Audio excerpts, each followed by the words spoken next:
بسم الله الرحمن الرحيم بسم الله الرحمن الرحيم. السلام عليكم ورحمة الله وبركاته.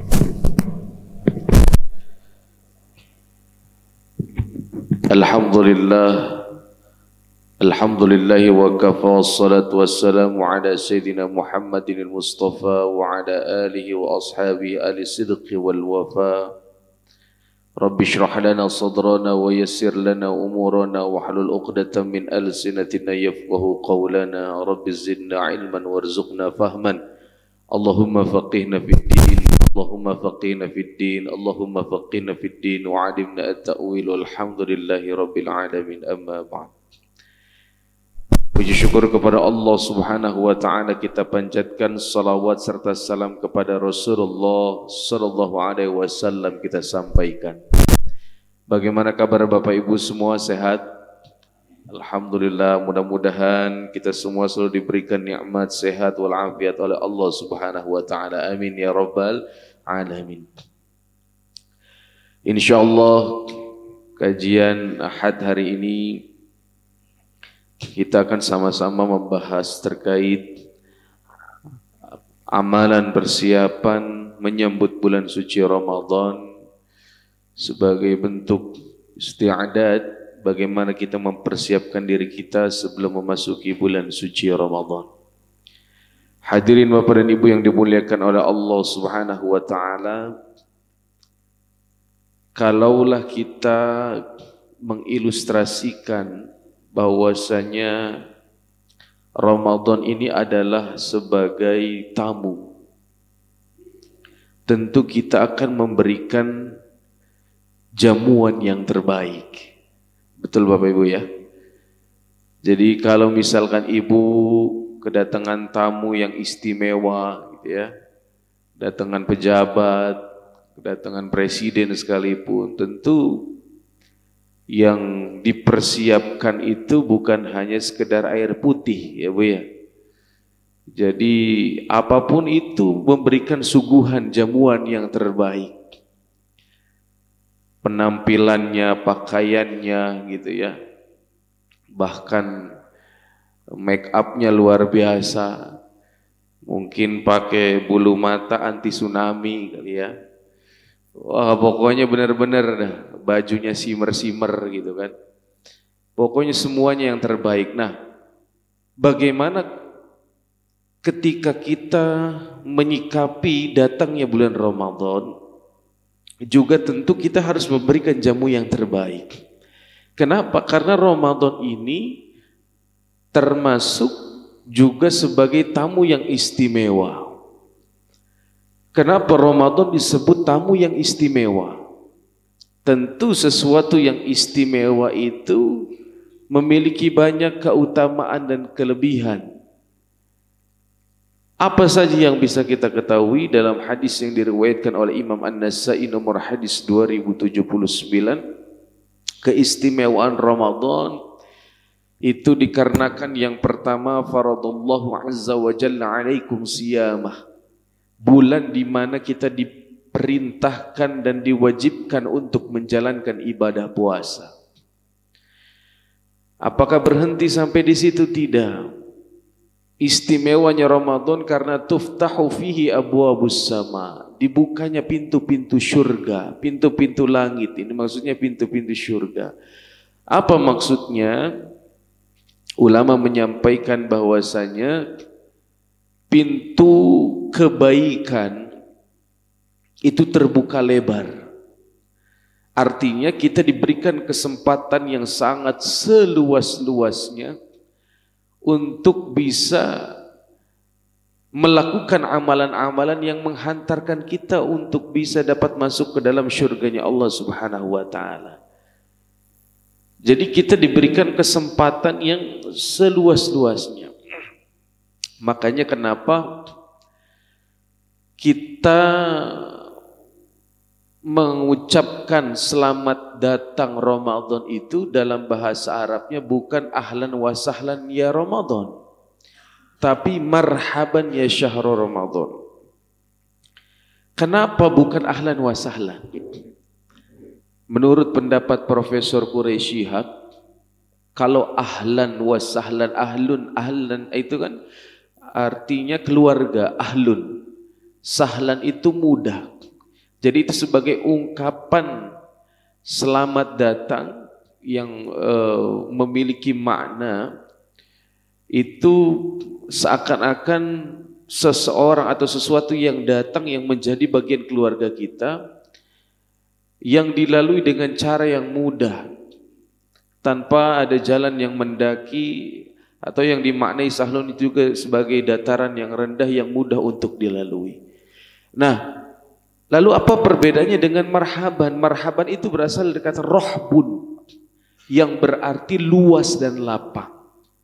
Artinya apa? Dengan datangnya Ramadan, maka kita diberikan kesempatan yang seluas-luasnya untuk melakukan amal soleh. Yang kedua, kita pun harus menyambut kedatangan tersebut dengan hati yang lapang, hati yang luas, dengan penuh kegembiraan, dengan penuh sukacita. Ya, karena bagaimana enggak gembira? Bicara dunianya saja ibaratnya, ya Bapak Ibu ya, itu Allah berikan keberkahan yang luar biasa. Ada THR gitu ya, kemudian ada rizki-rizki yang lainnya lah. Pokoknya itu luar biasa. Itu bicara dunianya, apalagi bicara akhiratnya, pahala dilipat gandakan, dosa diampuni dan seterusnya. Jadi ini yang bisa kita pahami terkait dengan makna marhaban ya syahrul Ramadan. Yang berikutnya, wa tughlaqu fihi abwabul jahim. Pintu neraka ini ditutup. Artinya kesempatan-kesempatan kita untuk melakukan hal yang jauh daripada ajaran agama itu sebenarnya potensinya dipersempit dengan banyak melakukan ibadah di bulan Ramadan ini, gitu. Jadi kalaupun misalkan, nah ini yang ketiga yang berikutnya yang sering jadi pertanyaan. Yang berikutnya adalah tughallu fihi maradatus syayatin. Syaitan itu dibelenggu. Nah, ini kita memahami konteks ini bukan kita memahami dengan secara defensif tapi ofensif. Jadi maknanya bukan secara tekstual, tapi makna yang harus kita pahami sebagai dengan cara makna kinayah.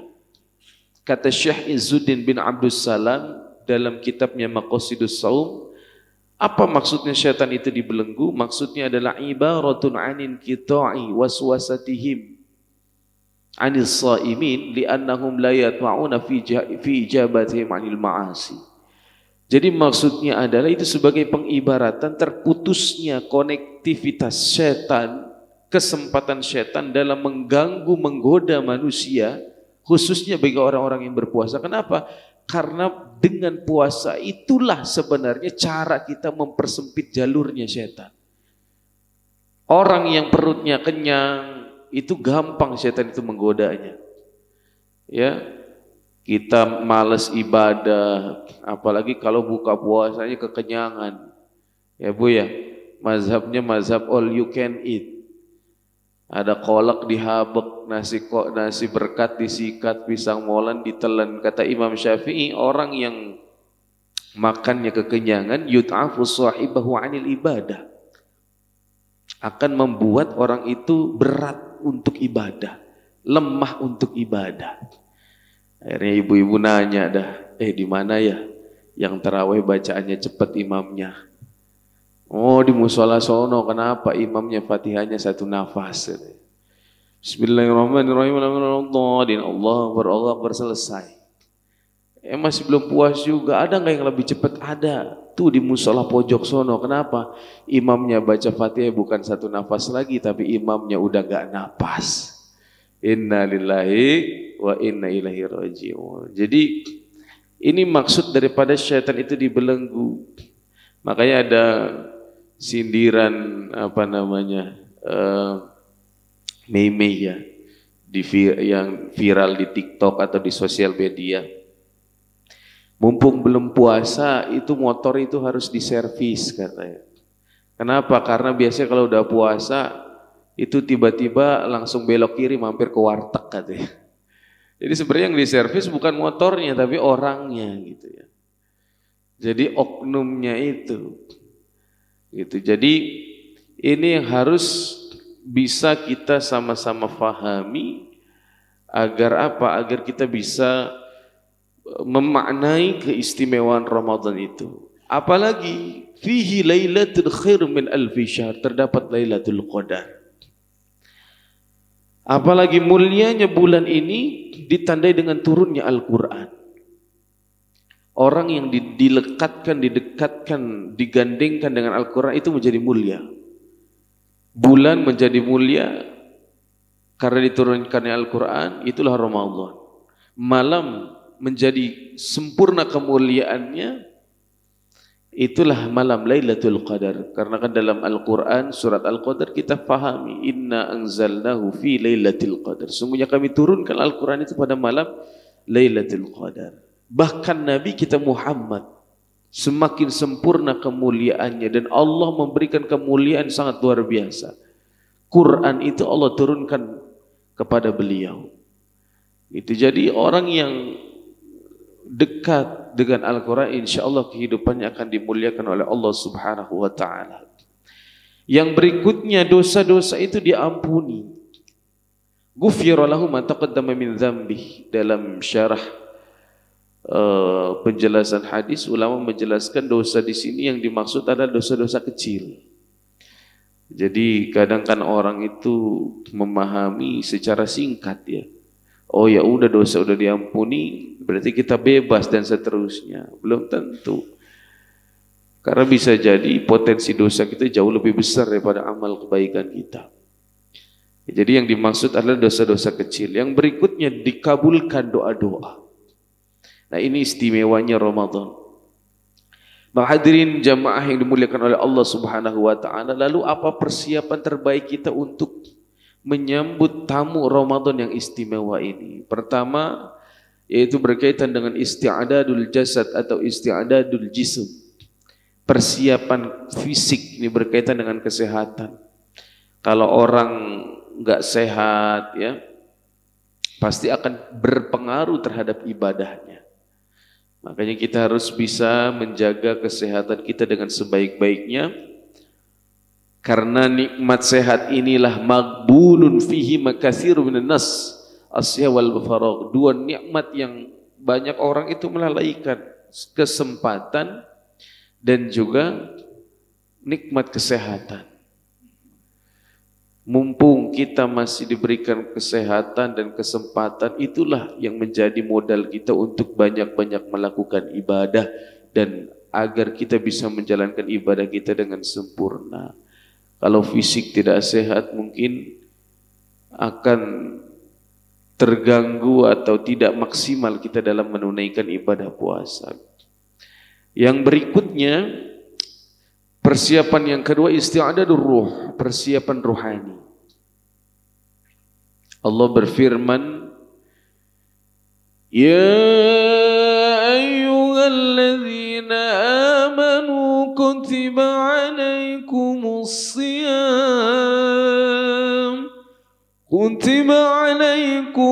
siyam kama kutiba alal ladzina min qablikum la'allakum tattaqun. Sadaqallahul azim. Ya ayyuhalladzina amanu. Dalam kitab Nida'atul Rahman di Ahlil Iman karangan Syekh Abu Bakar Jabil Al-Jazairi, itu dalam Al-Quran itu terulang panggilan dengan diawali seruan keimanan itu yang dipadu-padankan dengan ya ayyuhal mu'minun itu sebanyak 92 kali. Ini menunjukkan betapa pentingnya ayat perintah yang diawali dengan seruan keimanan. Dan ternyata ini panggilan atau perintah yang bukan main-main. Gitu. Jadi ada pesan tersirat dan yang perlu kita pahami bahwasanya iman itulah yang menjadi dasar pondasi kita untuk bisa melaksanakan ibadah puasa. Inputnya iman, prosesnya takwa, outputnya agar kita kelak menjadi orang-orang yang bertakwa. Jadi kalau bukan karena iman, berat rasanya kita mau ibadah itu, mau puasa itu, ya. Karena ibaratkan kita melawan musuh yang tidak terlihat, yaitu nafsu, syaitan, ya, syahwat. Kalau kita berantem ada orang itu masih mudah. Tapi kalau melawan nafsu yang ada dalam diri, raja'na min jihadil asghar ila jihadil akbar. Ayo jihadin ya Rasulullah, jihadun nafs, jihad dalam melawan hawa nafsu. Inilah cara kita mempersempit jalurnya syaitan, jalannya syaitan. Karena yang kita ketahui, inna syaitana yajri majrad dam. Yajri minal insan majrad dam. Jadi syaitan itu mengalir dalam diri manusia seperti aliran darah. Persempitlah salah satu dengan ibadah puasa ini, dengan berzikir kepada Allah dan juga dengan berpuasa. Nah, jadi kita harus bisa mengimplementasikan ibadah puasa ini dengan penuh imanan wahtisaban, dengan penuh keimanan, sehingga kita mencapai derajat nilai yang sempurna dalam ibadah puasa itu.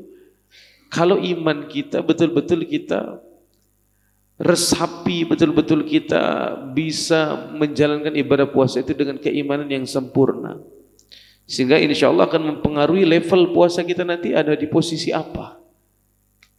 Karena istimewanya puasa ini adalah sifatnya rahasia. Asyamu li wa ana ajzibih, aku yang langsung membalasnya. Kita nggak ada yang tahu teman sebelah kita wudu gitu ya, yang harusnya dikeluarinnya 3 kali ketika kumur-kumur cuma 2 kali. Yang sekali ditelan, kan gak ada yang tahu ya Bu ya. Waktu zaman Covid kena puasa pada pakai masker tuh. Nah, kita gak ada yang tahu, bisa jadi dia pakai masker tahu-taunya mulutnya sambil ngunyah bakwan gitu kan. Nah, gak ada yang tahu. Karena sifatnya rahasia. Dilemes-lemesin badan, dikering-keringin bibir, itu gak bisa jadi jaminan juga dia puasanya bener-beneran puasa gitu. Siapa tahu habis makan kolak 2 mangkok gitu kan. Nah, ini sifatnya rahasia dan Allah langsung yang akan menilainya. Yang berikutnya adalah isti'adadul ilm. Walaupun judulnya tawakufan, penutupan pengajian sementara menjelang Ramadan, tapi bukan berarti kita berhenti untuk menambah wawasan keilmuan kita. Tetap nanti kan ada kajian-kajian Ramadan, ya kultum tarawih gitu, di TV ada kultum juga, di mana-mana ada nuansa Ramadan, itu ilmu itu bisa kita gali. Ya jadi insya Allah itu bisa kita maksimalkan dengan sebaik-baiknya untuk bisa menambah wawasan pengetahuan kita. Jangan sampai kita menjalankan puasa tapi kita nggak tahu apa yang menjadi kewajiban, syarat, rukun, sunnah yang membatalkan dan seterusnya. Saya tanya ibu-ibu, Bu, ketika puasa tidur, puasanya batal nggak Bu? Tidur, puasanya batal nggak Bu? Lihat dulu puasanya Bu. Kalau puasanya telentang, saya pastikan batal. Ya nggak cuma telentang, telan anggur ya, telan apel, pasti batal itu. Ya. Kita sering dengar naumus shaim ibadah, puasanya orang yang tidurnya orang yang puasa ibadah. Ini sebagai yang harus kita pahami, bukan mentang-mentang puasa kita tidur gitu ya. Tapi tentu kita harus isi dengan nilai kebaikan. Artinya betapa istimewanya orang puasa itu gitu. Tapi kita jangan memahaminya ya udahlah tidur aja nggak ibadah. Ini salah. Gitu, kita harus bisa memaksimalkan ibadah dengan sebaik-baiknya. Nah, berpuluh-puluh tahun kita sudah berpuasa. Pertanyaannya level puasa kita ini udah meningkat apa belum? Kita berada di level puasa yang mana? Kata Imam Al-Ghazali itu ada 3 tingkatan. Yang pertama ada tingkatan umum. Tingkatan umum ini hanya menahan diri, makan, minum, hubungan seksual, dan segala hal lain yang membatalkan puasa. Ini kalau anak SD masuklah di tahapan yang ini. Ya, tapi harusnya kita sudah naik level tingkatan khusus. Yaitu bukan tidak hanya menjaga segala yang membatalkan puasa, termasuk seluruh anggota tubuh kita dari segala bentuk dosa dan maksiat. Matanya puasa, telinganya puasa, mulutnya puasa, Bu. Ya, Bu ya. Jadi jangan sampai puasa kita sia-sia hanya karena amalan yang merusaknya. Dijelaskan bahwasanya sittatu asya tuhbitul a'mal, ada 6 perkara yang dapat merusak pahala puasa. Salah satunya adalah al-ishtighalu bi'uyubil khalqi. Orang yang sibuk mengurusi aib orang lain.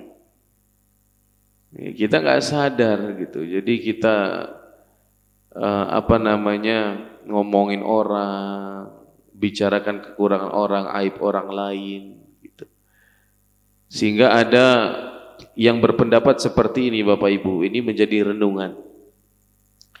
Ketika puasa itu banyak orang yang rela mati-matian untuk bisa menolak atau tidak menelan satu tetes air pun ke dalam mulutnya, hanya takut puasanya batal. Tapi tidak sedikit orang yang tidak menyadari, di samping yang katanya dia puasa, justru malah dia lahap dengan sangat buasnya, dengan sangat rakusnya, dia memakan santapan daging saudaranya sendiri. Na'udzubillahi min dzalik. Apa maksudnya? Maksudnya adalah ia membicarakan kejelekan orang lain, ghibah, menggunjing dan seterusnya. Ayakula lahma maitatan fakarihtumu, bahasa Al-Qur'annya kan seperti itu. Apakah kamu enggak jijik, enggak ngeri gitu ya? Kamu itu seperti makan bangkai saudaranya sendiri kalau kita menggunjing, menggibah, ngurusin aib orang lain, kekurangan orang lain, memfitnah dan sebagainya. Kata Nabi, kalaulah itu benar, itu menjadi ghibah. Kalaulah itu salah, itu menjadi fitnah. Makanya Nabi mengingatkan man lam yada qaula zur wal amala bihi. Siapa yang tidak meninggalkan perkara dusta, perbuatan dusta, perkataan dusta, wal amal bi, dan perbuatan-perbuatan yang keji lainnya, falaisa lillahi fi ayyada'a ta'amah wa syarabah. Allah enggak butuh puasanya dia. Gitu. Jadi kita harus belajar dari sekarang nih, Bu, mulai direm. Ya, Bu ya. Jangan cuman sampai batas fisiknya saja. Ibu udah bagus.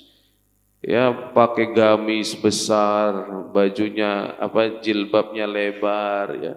Jadi jangan cuman bajunya udah cakep, gamisnya lebar, jilbabnya lebar, mulutnya juga ikutan lebar. Nah, ini dia yang bahaya. Ya. Makanya kita harus sama-sama melatih, menjaga tips dari Nabi, falyakul khairan aw liyasmut, itu tipsnya. Kalau enggak mampu kita berkata baik, diam itu jauh lebih baik. Gitu. Nah, ini yang harus kita belajar untuk menjaga diri kita agar apa? Agar nilai pahala kita meningkat sempurna. Bahkan kalau tingkatannya para nabi, para aulia Allah, ini tingkatannya khususul khusus.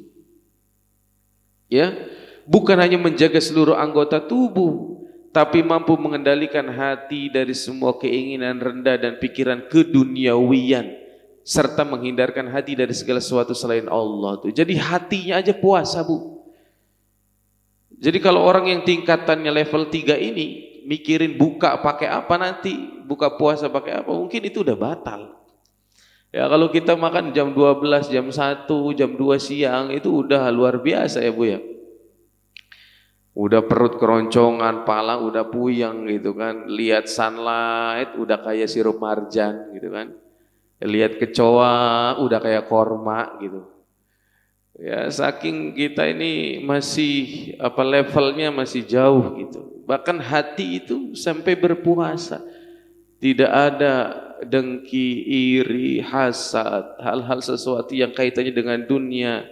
Pokoknya betul-betul dijaga. Makanya ulama-ulama yang benar-benar menjaga kesucian dirinya itu sangat luar biasa perjuangannya.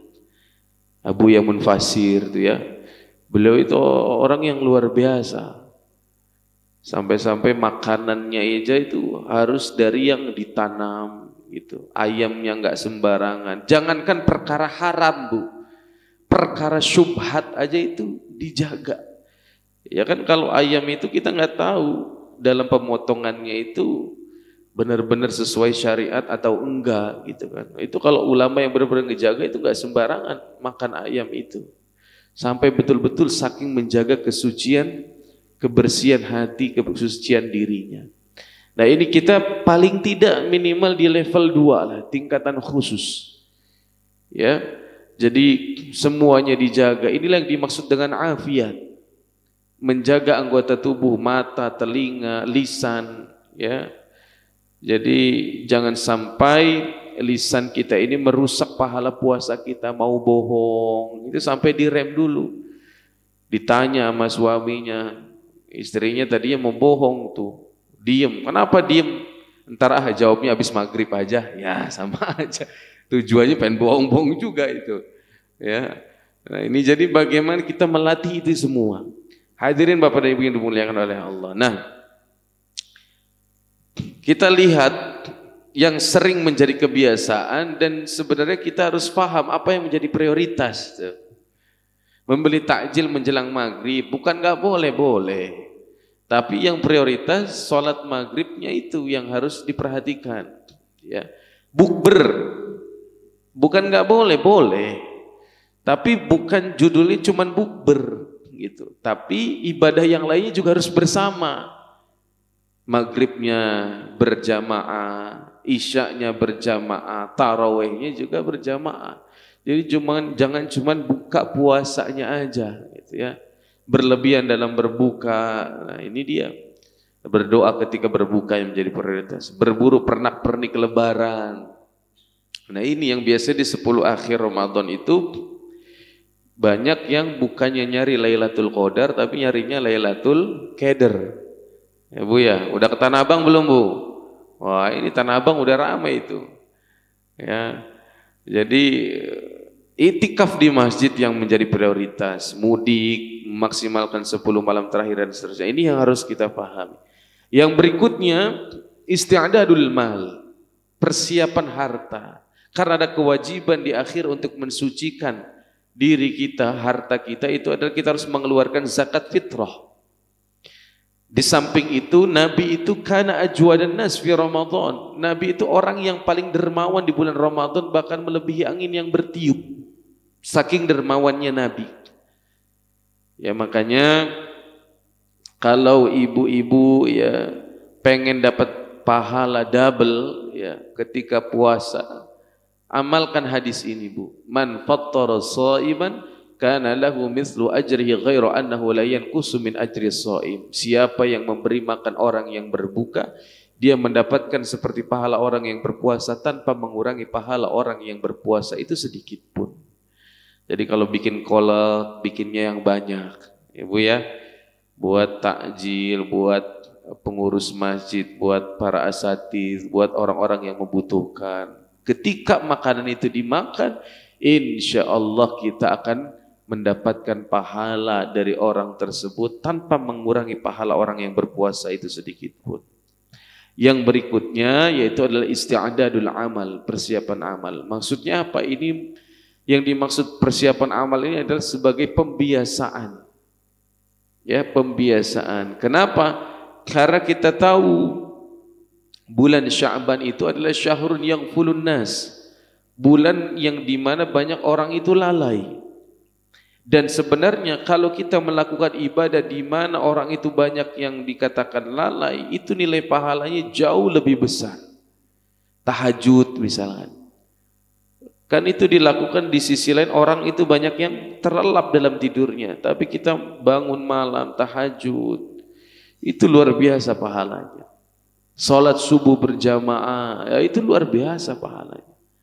Ya, termasuk melakukan amalan-amalan di bulan Sya'ban. Amalan apa saja yang menjadi pembiasaan atau persiapan kita sebelum Ramadan, dan ini sebenarnya amalan di bulan Sya'ban.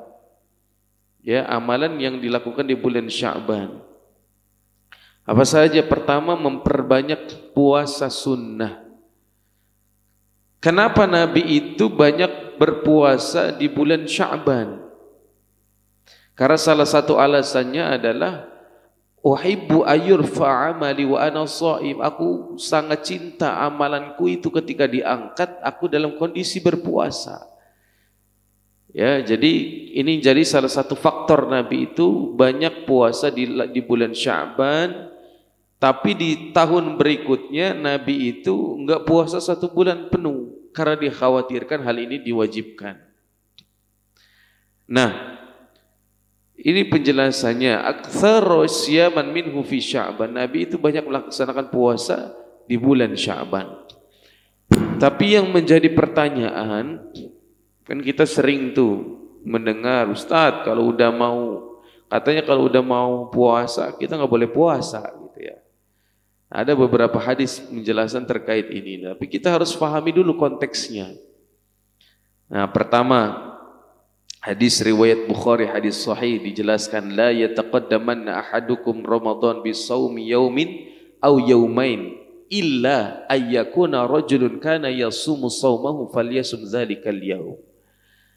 Jadi memang ada larangan, janganlah seorang dari kalian mendahului bulan Ramadan. Nah, ini konteksnya dalam hal mendahului bulan Ramadan dengan puasa 1 atau 2 hari, kecuali apabila seorang sudah biasa melaksanakan puasa sunnah. Nah, jadi ada yang berpendapat ini sebagai bentuk sikap ihtiyat, kehati-hatian kita. Jadi jangan sampai kita nyolong star duluan, ya Bu ya.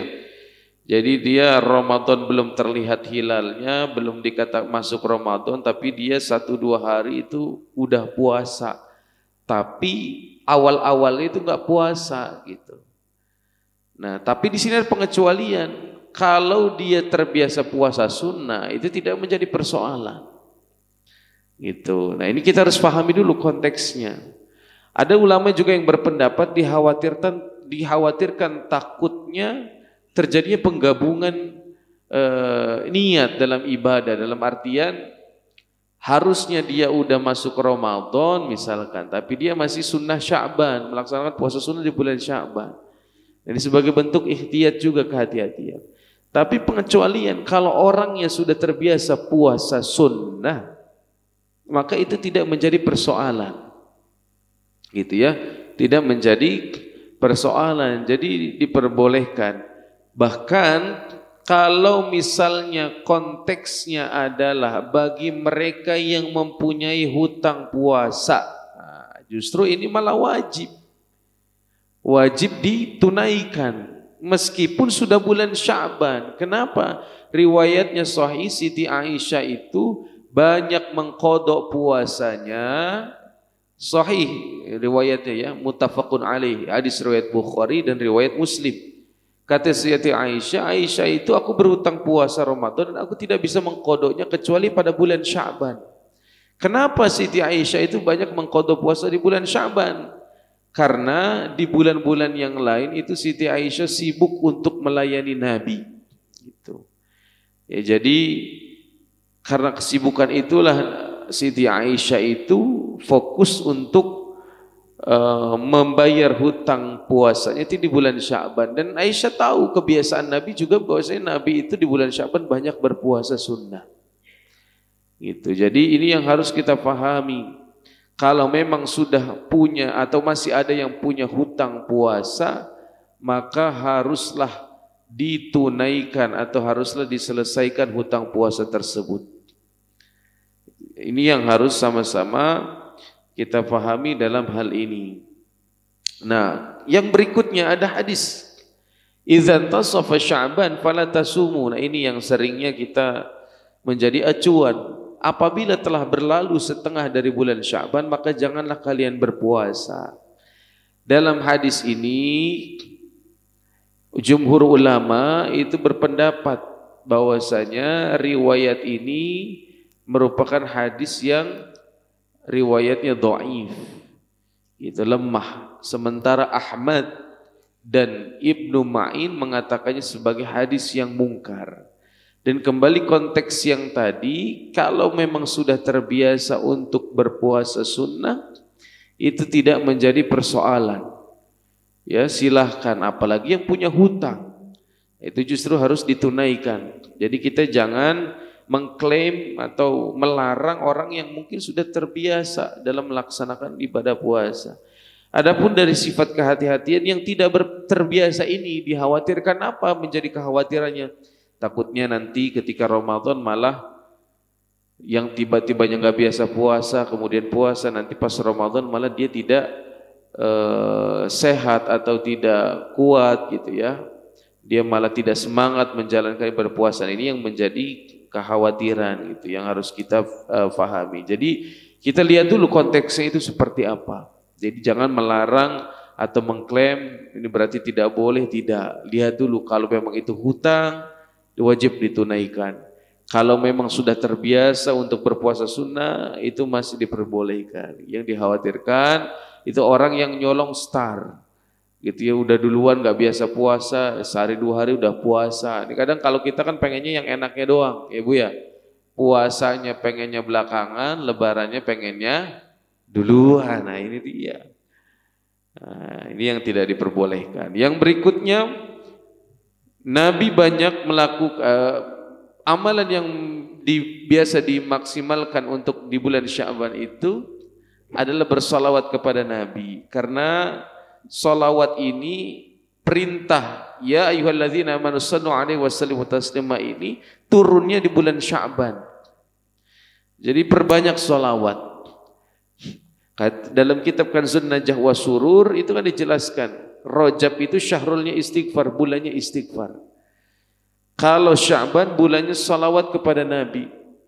Tapi Ramadan bulannya Al-Quran. Perbanyak kita membaca Al-Quran. Jadi ini yang bisa kita dawamkan, yang bisa kita maksimalkan. Di bulan Sya'ban ini perbanyak salawat kepada Nabi Muhammad SAW. Dan dikatakan bahwasanya kullu amalin bainal qabul warrad, kata Syekh Ali Jum'ah. Setiap amal itu baina wa baina, antara bisa diterima bisa ditolak, illa shalah 'alan nabi, kecuali salawat. Sampai orang fasik, orang pelaku maksiat sekalipun itu pasti diterima kalau salawat itu. Makanya salat itu luar biasa. Kenapa itu bisa diterima? Karena itu memuji, memuliakan manusia yang dipuji oleh Allah, manusia yang dimuliakan oleh Allah, manusia yang diagungkan oleh Allah. Jadi Allah sangat senang siapa yang memujinya, siapa yang bersalawat kepadanya. Ini betapa keistimewaan salawat itu. Dan yang terakhir, memperbanyak doa dan memohon ampunan. Nah makanya nanti kita akhiri dengan tutup dengan doa bersama. Dan insya Allah setelah doa bersama nanti kita akan musafahah, saling memaafkan, mensucikan hati kita, membersihkan hati kita sebelum memasuki bulan yang suci. Karena Allah itu akan mengampuni seluruh dosa makhluknya kecuali 2 hal. Yang pertama orang yang musyrik. Yang kedua yaitu adalah orang yang musyahin. Apa itu musyahin? Musyahin itu adalah orang yang di dalam dirinya masih ada hasad, dengki, dan tujuannya untuk memutuskan tali silaturahim, gitu ya, sehingga dia belum memperbaiki hubungannya antar sesamanya. Nah ini dia, jadi jangan sampai masih ada perselisihan, percekcokan, ya harus betul-betul kita selesaikan permasalahan kita sehingga kita bisa betul-betul memasuki bulan suci Ramadan dengan hati yang suci, dengan hati yang lapang, gitu ya, dengan hati yang bersih, dan kita betul-betul siap melaksanakan ibadah di bulan suci Ramadan. Doa yang biasa didawamkan yaitu adalah Allahumma barik lana, karena sudah bulan Sya'ban, fi Sya'ban wa ballighna Ramadan. Ada riwayat di sini wa barik lana fi Ramadan. Semoga Allah berkahi di bulan Sya'ban dan Allah hantarkan kita semua untuk bisa berjumpa dengan bulan suci Ramadan. Nah, untuk itu ini yang harus kita tanyakan dalam diri kita. Nanti ketika Ramadan kita mulai buat target. Kita mau dinaikkan di level mana kualitas puasa kita. Nah, ini yang harus tanyakan pada diri kita. Yang kedua, khatam tadarus Al-Qur'annya ini berapa kali khatam? Ya. Biasanya berapa kali khatam, Bu? Ya. Bolak-balik doang. Nah, jadi minimal ya 1 kali itu sangat minimal. Dan syukur-syukur bisa dipahami dengan bacaan terjemahnya juga, biar kita betul-betul paham ayat ini pesannya apa gitu ya. Ini sangat luar biasa. Jadi jangan pesimis. Saya mah Ustaz masih terbata-bata baca Qur'annya, itu justru pahalanya double, Bu, kata Nabi. Jadi orang yang terbata-bata dalam membaca Al-Qur'an tapi dia berusaha untuk mengkhatamkannya, itu pahalanya 2 kali lipat. Jadi terus semangat sebagai bentuk mujahadah kita, kesungguhan kita untuk memaksimalkan ibadah di bulan Ramadan. Yang berikutnya, infak, zakat dan sedekahnya seperti apa? Nah, ini harus kita tanyakan dalam diri kita dan harus kita persiapkan. Tahajud dan tarawihnya, iktikafnya bagaimana? Nah, terakhir sebagai penutup renungan bagi diri kita, sudah berapa kali kita berjumpa dengan Ramadan? Apakah Ramadan bisa memberi perubahan dalam kehidupan kita? Apakah kita sudah mendapatkan predikat takwa? Apakah dosa kita sudah yakin Allah ampuni? Jika belum, boleh jadi Ramadan tahun ini adalah Ramadan yang terakhir bagi kita. Dan mari kita maksimalkan Ramadan kali ini untuk menjadi hamba yang terbaik di sisinya. Karena kita tidak ada yang tahu. Bisa jadi tahun depan kita tidak mendapatkan kesempatan itu. Makanya anggaplah Ramadan ini sebagai Ramadan terakhir agar kita bisa memaksimalkan rangkaian ibadah kita di bulan Ramadan dengan sebaik-baiknya. Maka ciptakan Ramadan terbaikmu. Insya Allah mudah-mudahan kita bisa diberikan kesempatan untuk berjumpa dengan Ramadan dan kita bisa memaksimalkan ibadah kita dengan sebaik-baiknya di bulan Ramadan. Amin ya rabbal alamin. Mari sama-sama kita tutup dengan doa. Kita awal dengan istighfar bersama.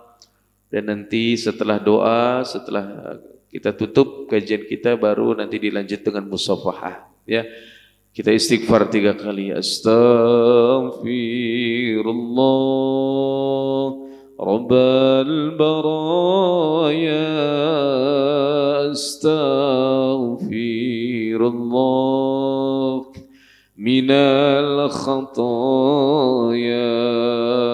أستغفر الله رب البرايا أستغفر الله من الخطايا. Sekali lagi, astaghfirullah rabbal baraya astaghfirullah minal khataaya. Wa'fu anna ya Rahman, wa'fu anna ya Rahim, wa'fu anna ya Karim. Allah wa salli ala sayyidina Muhammad fil awwalin wal akhirin wa barik wa sallim wa radiyallahu ta'ala an kulli sahabati rasul ajma'in. Allahumma ighfir lana dhunubana wa dhunuba walidaina wa dhunuba asatidatina wa dhunuba jami'il muslimin wal muslimat wal mu'minina wal mu'minat al ahya'i minhum wal amwat innaka sami'un qaribun mujibud da'wat ya qadiyal hajat. Ya Allah, pada hari ini ya Allah, menjelang hari-hari di akhir Sya'ban dan menjelang memasuki bulan Ramadan, kami semua berkumpul bermunajat kepadamu ya Allah, seraya memohon ampunan kepadamu ya Allah. Ya Allah, ampunilah dosa kami ya Allah, dosa orang tua kami ya Allah, dosa guru-guru kami ya Allah, dosa orang-orang yang berjasa kepada kami ya Allah, dosa muslim, muslimat, mu'min, mu'minat ya Allah. yang kecil maupun yang besar, yang sengaja maupun tidak sengaja, yang tampak maupun tidak tampak ya Allah. Maafkanlah kesalahan kami ya Allah, karena kami ingin sebelum memasuki bulan yang suci, kami sucikan dulu hati kami, bersihkan dulu diri kami ya Allah, sehingga kami pantas untuk bisa bertemu dengan bulan yang suci ya Allah. Ya Allah ya Rabb, berikanlah kami kekuatan istiqomah ya Allah, untuk bisa memaksimalkan ibadah di bulan Ramadan. Allahumma barik lana fi Sya'ban wa ballighna Ramadan. Ya Allah, berkailah kami di bulan Sya'ban dan izinkanlah kami berjumpa dengan Ramadan. Berikanlah kami kekuatan ya Allah untuk bisa menghidupkan di setiap malam-malam Ramadan dengan qiyamul lail, dengan tadarus Al-Quran, dengan berzikir, dengan melaksanakan ibadah-ibadah yang lainnya ya Allah. Sehingga kami menjadi hamba-hamba yang betul-betul digembleng, dididik, dibina untuk bisa mencapai derajat ketakwaan sesuai dengan tujuan daripada ibadah puasa itu ya Allah. Ya Allah, jadikanlah level puasa kami level yang terus meningkat kesempurnaan ibadah puasanya, sehingga kami mampu menjaga puasa kami dengan sebaik-baiknya kelak ya Allah. Tidak hanya menahan lapar dan dahaga, tapi kami mampu mempuasakan mata kami, telinga kami, mulut kami, dan seluruh anggota tubuh kami ya Allah, agar kami bisa sempurna dalam melaksanakan ibadah puasa kami ya Allah. Ya Rabb, lapangkanlah hati kami, bersihkanlah hati kami. La taj'al fi qulubina ghillan, janganlah engkau jadikan hati kami ada rasa dengki ya Allah, sehingga berikanlah kami hidayah kepada saudara kami, kepada kami yang masih ada rasa dengki, hasad dalam hati kami ya Allah, sehingga kami bisa untuk bersih dalam hati kami dan bisa memaafkan kesalahan saudara kami ya Allah. Karena pada prinsipnya kami semua bersaudara seperti anggota tubuh, ketika satu merasakan sakit, yang satu akan merasakan sakit. Seperti keterkaitannya mata dengan tangan, ketika tangan ini terluka berlinanglah air mata, dan ketika mata ini meneteskan air mata maka tangan inilah yang akan mengusapnya ya Allah. Seperti itulah hakikatnya kami sebagai saudara seiman seagama ya Allah. Rabbana taqabbal minna innaka antas samiul alim wa tub alaina innaka antat tawwabur rahim. Ya Allah ya Rabb, berikanlah kami kekuatan istiqomah untuk kami bisa melanjutkan kajian-kajian kami setelah bulan Syawal nanti ya Allah, sehingga terus kami istiqomah untuk menuai, menambahkan wawasan pengetahuan kami untuk mensupport dan mendukung sempurnanya amal ibadah kami ya Allah. Rabbana zalamna anfusana wa illam taghfir lana la tarhamna lanakunanna minal khasirin. Rabbana atina fid dunya hasanah wa fil akhirati hasanah wa qina adzabannar. Bi fadlika subhana rabbika rabbil izzati amma yasifun. Wassalamun alal mursalin walhamdulillahi rabbil alamin. Demikian doa yang kita sama-sama panjatkan, mudah-mudahan Allah ijabah, Allah kabulkan, dan mudah-mudahan ilmu yang kita dapat menjadi ilmu yang bermanfaat dan bisa kita amalkan dalam kehidupan sehari-hari. Amin ya rabbal alamin. Saya pribadi mengucapkan mohon maaf lahir dan batin. Marhaban ya syahr Ramadan, selamat datang bulan Ramadan. Mudah-mudahan kita bisa berjumpa dengan bulan Ramadan dan bisa mengoptimalkan ibadah kita dengan sebaik-baiknya. Amin ya rabbal alamin. Hadanallahu wa iyyakum ajma'in. Kita tutup sama-sama dengan doa kafaratul majlis. Subhanakallahumma wa bihamdika asyhadu an la ilaha illa anta astaghfiruka wa atubu ilaik. Kita tutup dengan baca hamdalah. Alhamdulillahirabbil alamin, billahi taufiq wal hidayah. Wassalamu alaikum warahmatullahi wabarakatuh.